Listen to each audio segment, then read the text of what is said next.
Hello, hello, hello. How are you doing today? Thank you for joining me again for another hip release. Today we're going to be looking at our hip flexors and we're going to get started right away because I want to keep this video super short so you can join in with me and then just get on with the rest of your day. So we're going to come to lying down. And we're going to start off with a muscle energy technique for our hip flexors. So these are the muscles in the front of the body connecting the pelvis onto the leg bone. So we're going to have the feet bent and you're going to press your thighs into your hands. And actually, to help me do this, I'm going to lift my heels a little bit up off the floor. And what you want to feel is like a small contraction happening in your hip flexors. You might feel it in your quads a little bit as well, but really trying to focus on the hip flexors as much as you can. And we're going to hold this for about 20 seconds. And if I'm honest, I'm just going to guess at the 20 seconds, but usually I take a few deep breaths in and out and then release. So sometimes I like to just straighten out the legs a little bit and then come back into it. So we're going to do this 4 times. So this gentle 20% contraction is sending some signals from our brain to the muscles. If they're if they're feeling tight, it can often mean that they're in spasm, which means that they're just not working properly. It doesn't necessarily mean that they're actually tight, but they're just not working optimally. And this small contraction can send signals from the brain to the muscle to get them firing properly again. So let's straighten out again. We're going to do 2 more. So the legs are gently pressing into the hands. Small 20% contraction. If you're not sure how to find the 20%, you can press as hard as you can. That's going to be 100%. And then do about half of that, which is 50%. And then if you do half of that again, that's 25%. And just a little bit less than that is your 20%. And let's straighten the legs again. And if this is the first time you're doing these exercises and it doesn't feel like you're doing very much, this is the last one. That's totally normal. It's really not a big contraction. It's a really small feeling. Sometimes you might not feel anything right away. It might take a few goes to actually start to find that little contraction. Don't worry, persevere with it. Sometimes we're used to stretching the muscles, which we can usually really feel. And this isn't a stretch, this is a contraction. So the opposite of a stretch, actually. And we're used to always wanting to feel a burn or really feel something. For this, necessarily, you might not be able to feel anything. So we've done 4 rounds of that now. Let's just straighten the legs out.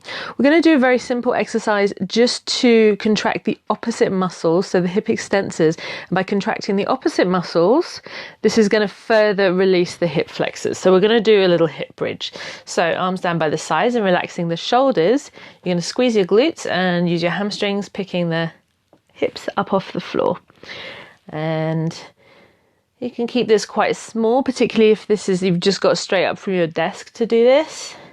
If you're like me and you have tight quads as well as tight hip flexors, I'm cycling everywhere. You might want to keep it small to start off with and perhaps not lift your hips all the way. Really focus on squeezing the glutes though and engaging the hamstrings. Find that little connection point just where your bum meets the back of your thigh. That's a good point to focus. And we're just going to do a couple more of these. Just really getting the hip flexors released by contracting the hip extensors. And tomorrow we're going to be doing one of these releases for the hip extensors and using some hip flexor work to release them as well. So please do come and join me tomorrow if you are enjoying these. Let's do one more. And release, and just hug the knees in for a moment. And then one final little exercise just to add a bit of strength work into the hip flexors. We're just going to bring the legs up one at a time, marching the legs.